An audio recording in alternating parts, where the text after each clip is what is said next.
Hello बच्चों, स्वागत है आपका द स्टडी अड्डा में। हमारी जो 10th क्लास है उसकी ज्योग्राफी चल रही है। अब यहाँ से आज हम ज्योग्राफी स्टार्ट करने वाले हैं। पॉलिटी की क्लास आपको सारी क्लासेस मिल जाएंगी, वन शॉट भी मिल जाएगा आपके चैनल पर ही, और साथ ही आपको इकोनॉमिक्स की भी क्लासेस मिल जाएंगी।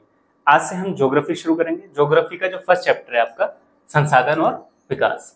संसाधन और विकास, देखिए संसाधन जो हमारी आवश्यकताओं को पूर्ति करने के लिए जो मौजूद है उन्हें उनके साथ हम अपने विकास को किस तरीके से डेवलपमेंट करते हैं, परंतु अत्यधिक दोहन करने पर संसाधनों का किस तरीके से जो है ह्रास हो सकता है, किस तरीके से वो जो है आगे भविष्य में खत्म हो सकते हैं, इस पर भी बातचीत करेंगे। और इसमें जो है जो भी आपके क्वेश्चन आंसर हैं, जो भी प्रश्न उत्तर हैं आपके इस चैप्टर से संबंधित, हम सभी पर डिस्कस करेंगे, जिससे जो है आपके इस चैप्टर पर एक समझ बनेगी। तो आइए हम शुरू करते हैं अपने क्वेश्चंस।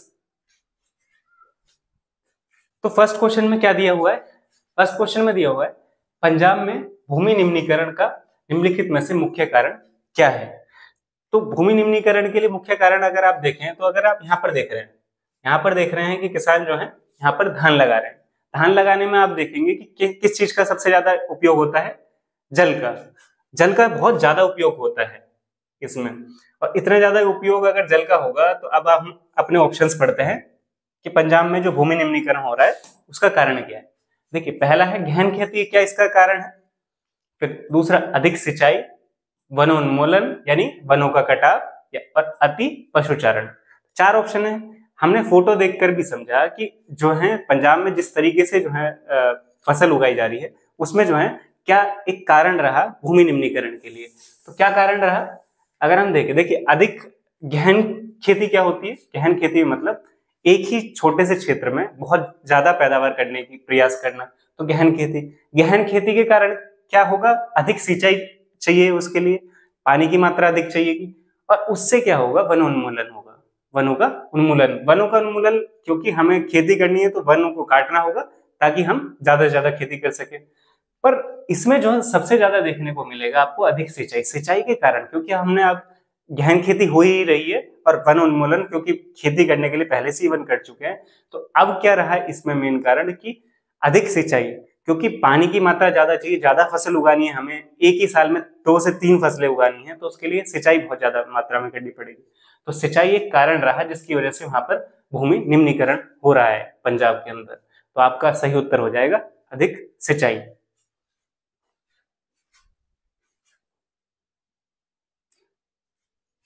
अधिक सिंचाई हमारा सही उत्तर होगा।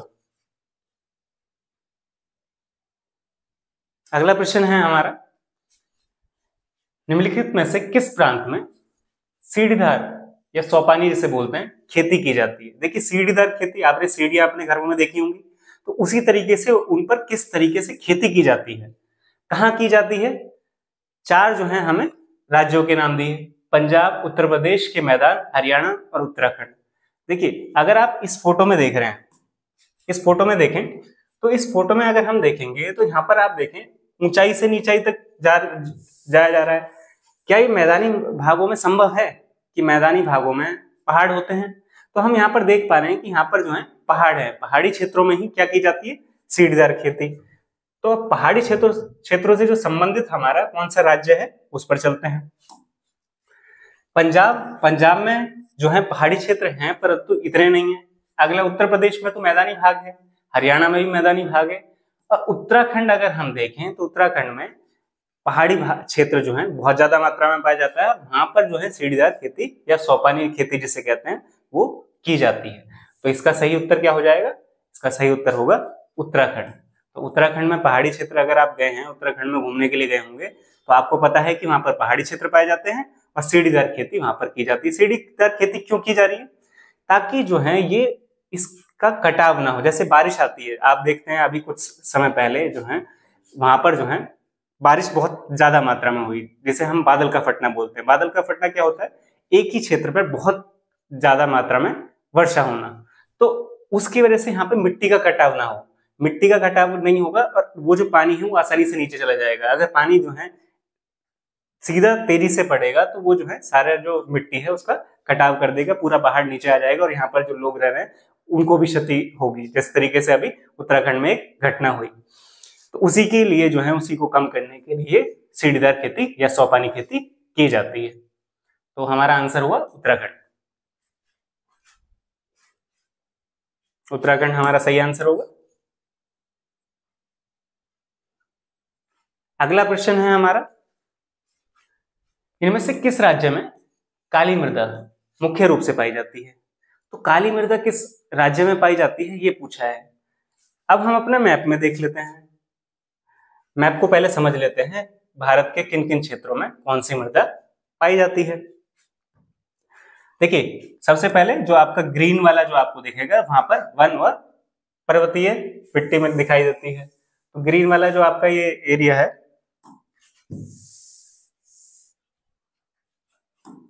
तो ग्रीन जैसे आप देख रहे हैं जम्मू कश्मीर वाला भाग, जम्मू कश्मीर वाला भाग में आपको वन और पर्वतीय मिट्टी मिलेगी, क्योंकि ये पर्वतीय क्षेत्र है।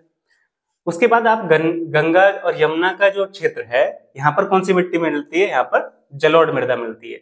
और हमारे पूर्वी जो तट है, उस क्षेत्र में भी ये जलोढ़ मृदा मिलती है। जलोढ़ मृदा जो है वो भारत के जो है लगभग 40% क्षेत्र में मिलती है। उसके बाद अगर हम बात करें लाल और पीली मृदा, यहाँ पर आपको लाल कलर दिख ही रहा है, तो ये जो लाल और पीली मृदा है, ये हमारे पूर्वी तट के जो राज्य हैं, पूर्वी तट पर नहीं, पूर्वी तट के पास जो राज्य हैं उनमें, और केरल, कर्नाटक और तमिलनाडु वाले क्षेत्र में मिलती है। तो काली मृदा जो है, काली मृदा के क्षेत्र जो है, ये महाराष्ट्र और एमपी वाला जो क्षेत्र है, और साथ ही साथ छत्तीसगढ़ के कुछ पार्ट में ये जो है मिट्टी मिलती है। काली मृदा जो है, अगर हम बात करें फसल से संबंधित, कौन सी फसल से संबंधित है? कपास से संबंधित है। फिर लेटराइट मृदा जो है राजस्थान के कुछ भागों में मिलती है, और आपके पश्चिमी तट पर शुष्क मिट्टी यानी जिसमें जो है नमी ना हो, जो वर्षा जहां पर बहुत कम होती है, उस प्रकार की मिट्टी की बात कर रहे हैं, यानी रेतीली मिट्टी हो गई। शुष्क मिट्टी कहाँ मिलेगी? जहां पर जो है बरसात जो है कम होगी। तो कहां पर हमारे जो बरसात कम होती है, हमारे किस राज्य में? वो हमारा राजस्थान है, जहां पर बहुत कम वर्षा होती है, और यहीं पर ही आपको शुष्क मृदा मिलेगी। तो अभी हमने जाना कि कौन से जो है भारत के राज्य हैं जिनमें ये मिट्टी या मृदा पाई जाती हैं। अब हम अपने वापस क्वेश्चन पे आते हैं। क्वेश्चन में क्या पूछा था? काली मृदा के बारे में पूछा था। तो काली मृदा, अब हम बता सकते हैं काली मृदा कौन से जो राज्य में मिलती है। तो दोबारा हम क्वेश्चन में देख लेते हैं ऑप्शंस के साथ। जम्मू कश्मीर में दिखाई देती है कि काली मृदा? नहीं, क्योंकि वहां पर तो कौन सी मिलती है? वन और पर्वतीय मिट्टी। राजस्थान में अभी बात की हमने, शुष्क मृदा मिलती है। तो महाराष्ट्र का ही वो क्षेत्र है जहां पर काली मृदा पाई जाती है, क्योंकि यहाँ पर हमने देखा काली मृदा महाराष्ट्र के क्षेत्र में पाई जाती है। तो हमारा सही जो उत्तर होगा वो महाराष्ट्र होगा। तो महाराष्ट्र राज्य में काली मृदा पाई जाती है।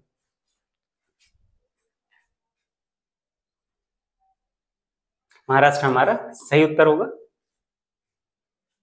तो इस प्रश्न में जो है पूछा गया है 3 राज्यों के नाम बताना है जहां पर जो है काली मृदा पाई जाती है, और काली मृदा में कौन सी फसल उगाई जाती है। तो हमने इस मैप को समझा था, इस मैप में हमने समझा था कहां कहां पर भारत के राज्यों में कौन सी मृदा पाई जाती है, कौन से क्षेत्र में कौन सी मृदा पाई जाती है। तो यहाँ पर जो काले वाला जो रंग से हुआ है हमारे भारत के मैप में, वो यहाँ पर काली मृदा पाई जाती है। तो काली मृदा जो है हमारे इस वाले क्षेत्र में कौन कौन से राज्य होंगे इससे सटे हुए? तो ये हमारे महाराष्ट्र और मध्य प्रदेश, महाराष्ट्र और मध्य प्रदेश जो है, महाराष्ट्र और मध्य प्रदेश और साथ ही साथ छत्तीसगढ़, ये तीनों राज्यों में जो है काली मृदा पाई जाती है। अब काली मृदा से संबंधित हम बात करें तो काली मृदा में कौन सी फसल उगाई जाती है? काली मृदा में जो है कपास, मुख्य रूप से कपास और मूंगफली जो है वो भी उगाई जाती है। तो हमने यहाँ से पूछा था कौन सी मुख्य रूप से फसल उगाई जाती है, तो मुख्य जो फसल है इसकी वो काली मृदा में कपास एक मुख्य फसल है जो इसमें उगाई जाती है। तो इस प्रश्न का ये उत्तर था हमारा। अगला जो प्रश्न है वो पूर्वी तट से संबंधित पूछा गया है, जिसमें नदी डेल्टाओं पर किस प्रकार की मृदा पाई जाती है। तो यहाँ पर कौन सी मृदा पाई जाती है और उसकी मुख्य विशेषताएं भी पूछी हैं आपसे 3। पूर्वी तट पर अगर हम देखें, पूर्वी तट पर कौन सी मृदा है? पूर्वी तट हमारा ये होता है, देखिए पश्चिमी तट जो है भारत के पश्चिम, पूर्व जो है इस साइड हो गया, पश्चिम इस साइड हो गया। पूर्वी तट, ये पूरा जो पूर्वी तट है ये जो है पश्चिम बंगाल से शुरू होगा, उड़ीसा वाला क्षेत्र, आंध्र प्रदेश वाला क्षेत्र और तमिलनाडु वाला क्षेत्र, ये सभी जो है पूर्वी तट में आता है। तो पूर्वी तट पर अब कौन सी मृदा पाई जाती है? आप देख रहे हैं कि पूर्वी तट पर कौन सी मृदा है? जलोढ़ मिट्टी। पूर्वी तट पर आपको उत्तर मिल गया होगा, कौन सी मृदा पाई जाती है? जलोढ़ मृदा पाई जाती है। अब इसकी 3 विशेषताएं बतानी है आपको। तो 3 विशेषताएं क्या होंगी इसकी? 3 विशेषताएं होंगी। देखिए, एक तो क्लियर हो गया आपको, जलोढ़ मिट्टी है, यहाँ पर बहुत उपजाऊ होती है। क्यों? क्योंकि देखिए गंगा और जो आपकी यमुना है, ये पूरा बेल्ट जो है गंगा यमुना बेल्ट है, तो यहाँ पर जो है बहुत ज्यादा उपजाऊ होती है मिट्टी। आप जो है अगर उत्तर प्रदेश, पंजाब और हरियाणा, बिहार, इन राज्यों से संबंधित हैं तो आप समझ सकते हैं कि यहाँ पर जो है कितनी ज्यादा जो है ये मृदा उपजाऊ होती है। और यहाँ पर जो है वर्ष में 3 फसलें उगाई जाती हैं। मुख्य रूप से कौन कौन सी फसल उगाई जाती है यहाँ पर? गेहूं, धान। ये गेहूं और धान जो है बहुत अधिक मात्रा में उगाए जाते हैं, और भी अन्य फसलें हैं।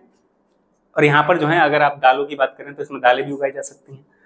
यहाँ पर जो पॉपुलेशन है, अब देखिए ये जो फसल, यहाँ पर जो मिट्टी है ये बहुत उपजाऊ है। उपजाऊ होने के कारण क्या होगा? यहाँ पर लोग ज्यादा बसेंगे, क्योंकि उपजाऊ अधिक होगी तो यहाँ पर खेती ज्यादा हो सकती है, और लोग वहीं पर बसेंगे जहां पर जो है, अगर हमने हड़प्पा सभ्यता की बात की हिस्ट्री में, तो हड़प्पा सभ्यता जो है बसाई गई थी सिंधु नदी के किनारे, जहां पर नदी हो, जहां पर खेती आसानी से हो सके। यहाँ पर नदियों की भी बात कर रहे हैं, नदी कौन सी जा रही है? गंगा और यमुना आपको नदी है यहाँ पर दिखती हैं, और जहां पर नदी है वहां पर खेती आसानी से हो सकती है, यहाँ की मिट्टी उपजाऊ है। तो इसी वजह से यहाँ पर क्या होगा? आबादी जो है बहुत ज्यादा होगी, घनी आबादी वाला क्षेत्र है ये। और फसलों की हमने बात की, गन्ना, गेहूं और धान जो है, धान यानी चावल, चावल को बोलते हैं हम धान। तो ये फसलें यहाँ की मुख्य फसल होंगी जलोढ़ मिट्टी में जो उगाई जाती है। तो आपने जो है इसकी मुख्य विशेषताएं आप लिख सकते हैं कि यहाँ पर बहुत उपजाऊ है ये मृदा, इसी वजह से कि उपजाऊ है तो यहाँ पर सघन आबादी यानी बहुत ज्यादा आबादी पाई जाती है। और मुख्य फसलों में अगर आप लिखेंगे तो यहाँ पर गन्ना, गेहूं और धान फसलों के बारे में लिख सकते हैं। तो ये आपका उत्तर हुआ इस प्रश्न का।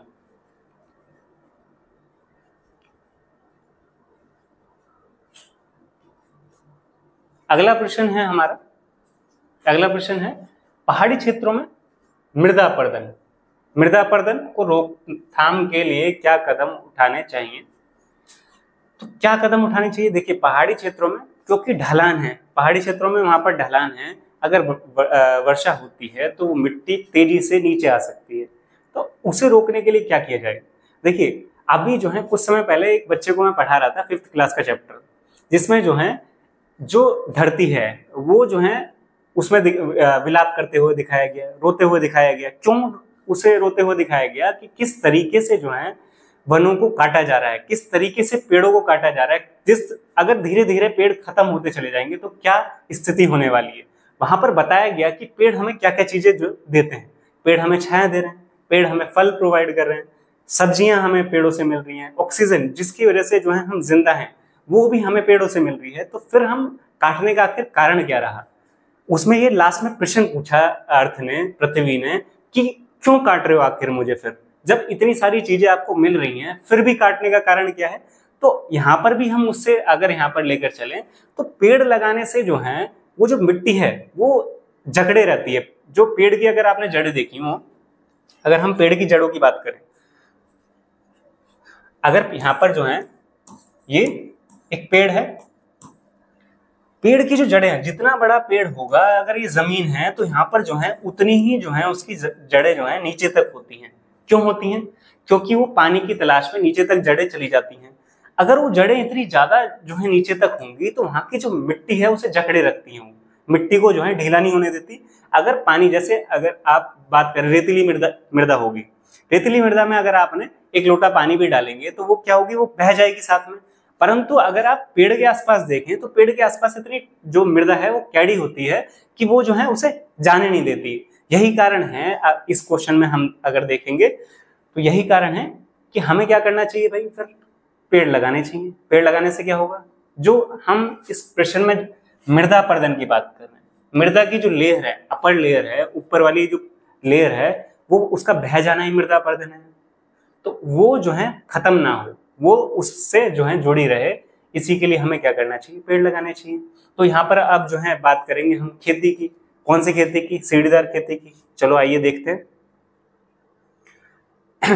तो यहाँ पर अगर आप इमेज में देखें, बहुत ही शानदार दृश्य है। यहाँ पर पहाड़ी है, पहाड़ी पर किस तरीके से देखिए खेती की जा रही है। ऊपर से नीचे तक किस तरीके से सीढ़ी बनाई गई, खेत के लिए जो है सीढ़ियां बनाई गई। इस सीढ़ीदार खेती से क्या होगा? इस सीढ़ीदार खेती से जब पानी, जो वर्षा है का पानी जो है तेजी से आएगा, तो सीढ़ियों से धीरे धीरे नीचे रिसता हुआ चले जाएगा।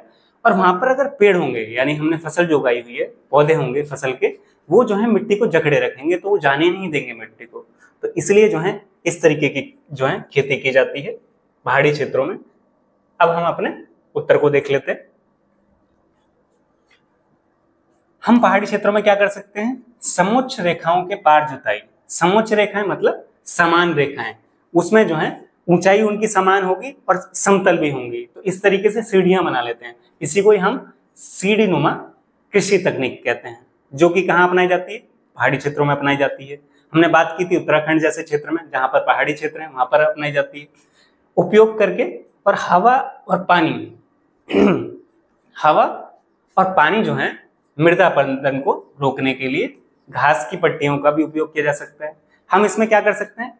फिर घास की पट्टियां लगा सकते हैं। घास की पट्टियां वही जो है पौधे का काम करेंगी और पौधे जो है मिट्टी को जकड़ते चले जाएंगे। इसलिए इससे क्या होगा? जो मृदा अपरदन है उसको नियंत्रित किया जा सकता है। अब जो है जो क्षेत्र जो है हमारे या फिर विश्व में अगर बात करें, जो क्षेत्र जो है ऐसे वाले क्षेत्रों से लगे हुए हैं जहां पर जो है रेगिस्तान है। अब रेगिस्तान की जो रेत वाला क्षेत्र होगा वो जो उसके पास में जो है मृदा जो अच्छी वाली है, उर्वरक यानी फर्टिलिटी जिसकी अच्छी है, उसके पास जो क्षेत्र होंगे उनके बीच में एक बेल्ट लगाई जाती है, पेड़ों की एक बेल्ट लगाई जाती है, ताकि वो जो मृदा है रेगिस्तानी मृदा, वो उस मिट्टी को भी खराब ना कर दे। क्यों लगा रहे हैं? ताकि, और उस किनारी पे ही क्यों लगा रहे हैं? जैसे एक तरफ जो है यहाँ पर जो है रेगिस्तानी क्षेत्र है, दूसरी तरफ उपजाऊ क्षेत्र है, इसके बीच में एक बेल्ट लगा दी जाती है पेड़ों की। यहाँ पे पेड़ लगा दिए जाएंगे ताकि जो है ये जो है उस मिट्टी को खराब ना होने दें। इस तरीके से भी किया जाता है। तो हमने यहाँ पर बात की सीढ़ीदार खेती की, जो कहाँ की जाती है? हमारे पहाड़ी क्षेत्रों में। किस लिए की जा रही है? मृदा अपरदन की रोकथाम के लिए।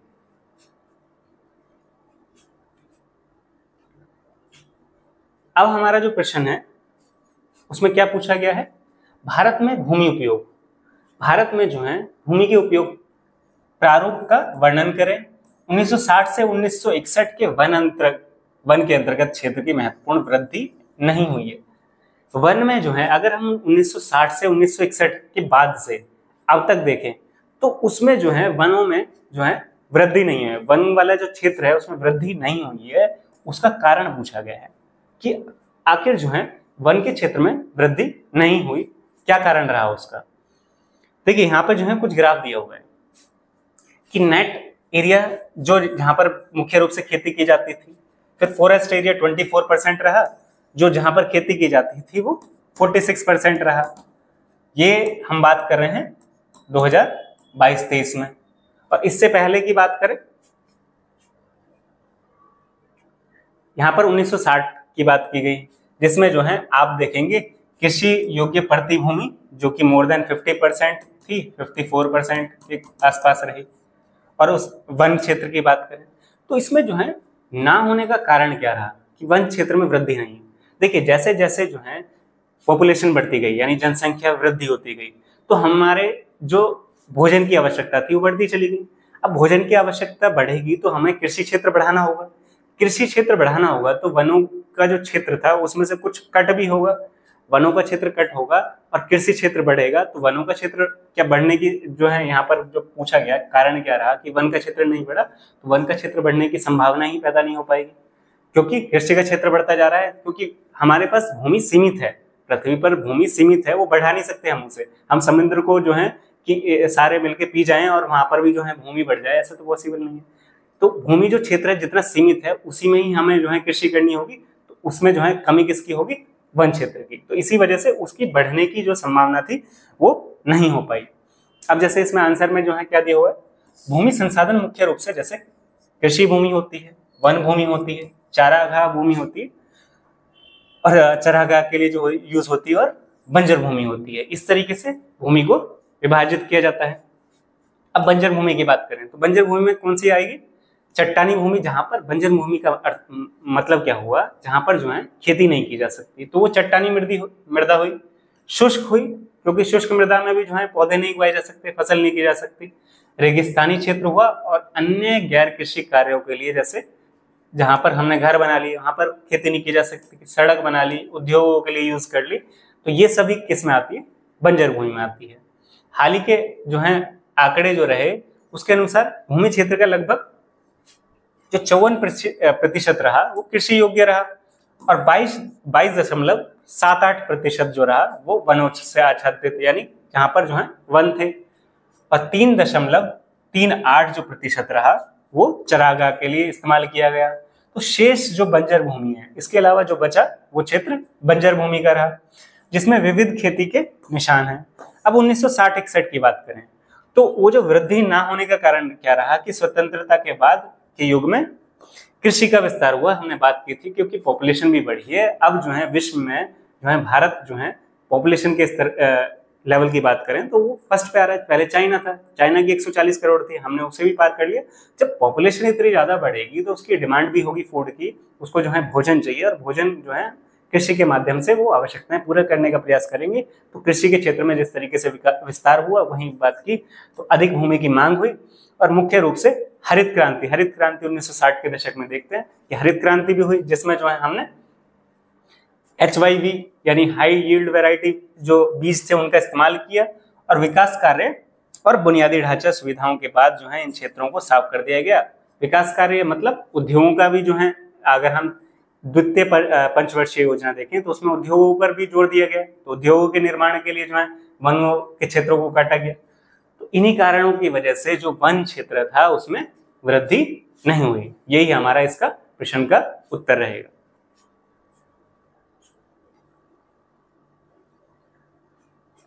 अगला जो प्रश्न है हमारा वो पूछा गया है प्रौद्योगिक और आर्थिक विकास के कारण संसाधनों का अधिक उपभोग कैसे किया जा सकता है। देखिए, टेक्नोलॉजी में और हमारे इकोनॉमी के डेवलपमेंट के साथ साथ किस तरीके से हमारा संसाधनों का जो दोहन है वो अत्यधिक कर सकते हैं, संसाधनों का उपभोग किस तरीके से बढ़ाया जा सकता है। टेक्नोलॉजी अगर बढ़ेगी, देखिए पहले जब खेती की जाती थी, खेती में जो है टेक्नोलॉजी हम यूज नहीं कर सकते थे, हम उसमें जो है बैलों का इस्तेमाल करते थे और लकड़ी के हलों का प्रयोग करते थे। तो तब जो खेती में अगर बात करें तो कृषि जो की जाती थी उसमें जो हमें जो उत्पाद मिलता था, उत्पादन जो होता था वो बहुत कम होता था, सीमित होता था, अपने परिवार के लिए जो है पूरा नहीं हो पाता था कभी कभी। तो परंतु जब टेक्नोलॉजी की बात करें उसमें टेक्नोलॉजी आई, ट्रैक्टर आ गए, उसमें थ्रेशर आ गए, उसमें उसके बाद और जो बीज आ गए, उसमें उर्वरक आ गए, उसमें फर्टिलाइजर्स जिन्हें हम बोल रहे हैं, उनके आने के बाद हमने क्या परिवर्तन देखा, तो उसमें उत्पादन में भी बहुत ज्यादा वृद्धि हुई। तो ये टेक्नोलॉजी की वजह से हुआ। अब हम अपने प्रश्न की तरफ चलते हैं।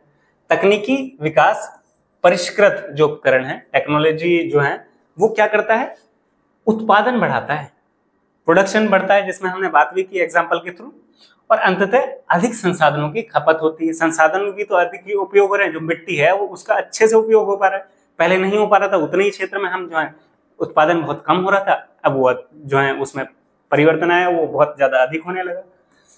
तकनीकी विकास आर्थिक विकास को भी जन्म देता है। अब तकनीकी विकास होगा तो आर्थिक विकास होगा। पहले वो किसान जो अपनी ही आवश्यकताओं को पूरा नहीं कर पा रहा था, अपने परिवार की आवश्यकताओं को पूरा नहीं कर पा रहा था, अब जो है उसके पास इतना अपने आवश्यकताओं को पूरा करने के बाद भी बाजार में बेचने के लिए भी अनाज है। तो क्या हो रहा है, उससे आर्थिक विकास हो रहा है। अब उसके पास पैसे भी आएंगे अलग से, और उसका उपयोग वो जो है कुछ अन्य चीजों को खरीदने में के लिए करेगा, बाजार में अन्य चीजों को खरीदने के लिए करेगा, तो वो चीजें बनाई भी जाएंगी। इससे क्या हो रहा है, आर्थिक विकास हो रहा है, आर्थिक स्थिति बेहतर हो रही है। उस किसान की आर्थिक स्थिति भी तो बेहतर हो रही है, क्योंकि वो अन्य चीजों को खरीद पा रहा है। अब वो अपने बच्चों को पढ़ा भी सकता है, पहले खाने की ही पूर्ति नहीं हो पा रही थी, अब वो उसे शिक्षा के क्षेत्र में भी लगा सकता है, अपने बच्चों को सभी को पढ़ा सकता है। साथ ही साथ स्वास्थ्य की बात करें, अब वो अगर कोई भी बीमारी होती है तो उसके लिए उसके पास जो है पैसा है, उसे खर्च करके जो है अपनी जो स्वास्थ्य की देखभाल कर सकता है। तो उससे क्या हो रहा है, आर्थिक स्थिति बेहतर हो रही है। लोगों की जरूरतें बढ़ रही हैं, अगर पैसा होगा तो जरूरतें भी बढ़ेंगी, फिर वो जो है घर में जो है टीवी भी आएगा, रेडियो आएगा, फोन आएगा, इस तरीके से जरूरतें बढ़ती जाएंगी। इसके परिणाम स्वरूप संसाधनों की खपत जो है बढ़ जाती है, और संसाधनों की भी क्योंकि खपत बढ़ेगी, क्योंकि अब जो है लोगों की जो आवश्यकताएं वो बढ़ती जा रही है, तो संसाधनों की जो खपत है वो भी बढ़ती जाएगी, कंजप्शन बढ़ता जाएगा। आर्थिक विकास नवीनतम तकनीकों के विकास के लिए अनुकूल वातावरण प्रदान करता है। आर्थिक विकास से क्या हो रहा है, एक वातावरण तैयार होता है जिसमें तकनीकों का विकास हो रहा है, टेक्नोलॉजी जो है उसका डेवलपमेंट हो रहा है, और हमारे आसपास जो पाई जाने वाली विभिन्न सामग्रियों को संसाधनों में बदलने का, परिवर्तित करने में मदद करता है। टेक्नोलॉजी से क्या हो रहा है, हमारे आसपास जो भी चीजें हैं उसे हम जो है विभिन्न सामग्रियों में परिवर्तित कर रहे हैं, और अंततः इसके परिणाम स्वरूप नए उपलब्ध संसाधनों की खपत भी होती है। टेक्नोलॉजी से इकोनॉमिक डेवलपमेंट हो रहा है, इकोनॉमिक डेवलपमेंट से हमारे जो कंजप्शन है उन चीजों का या प्रोडक्शन है वो सब भी बढ़ता हुआ चला जाएगा, और संसाधनों का अत्यधिक उपभोग होगा। वही हमने क्वेश्चन में पूछा हुआ था, किस तरीके से होगा, तो प्रौद्योगिकी जब बढ़ेगी तो उससे जो है इकोनॉमिक डेवलपमेंट होगा, यानी कि आर्थिक विकास होगा, और उससे संसाधनों का जो उपभोग है वो बढ़ता चला जाएगा। यही जो है हमारे इस प्रश्न में पूछा गया था। तो अगर आपको ये वीडियो पसंद आई हो, लाइक कीजिए, अपने दोस्तों के साथ शेयर कीजिए, चैनल को सब्सक्राइब कीजिए। टेलीग्राम चैनल है हमारा, उसको ज्वाइन कर सकते हैं आप, वहाँ पर आपको PDF मिल जाएंगी ये सारी जो क्लासेस हैं इसकी। थैंक यू, जय हिंद।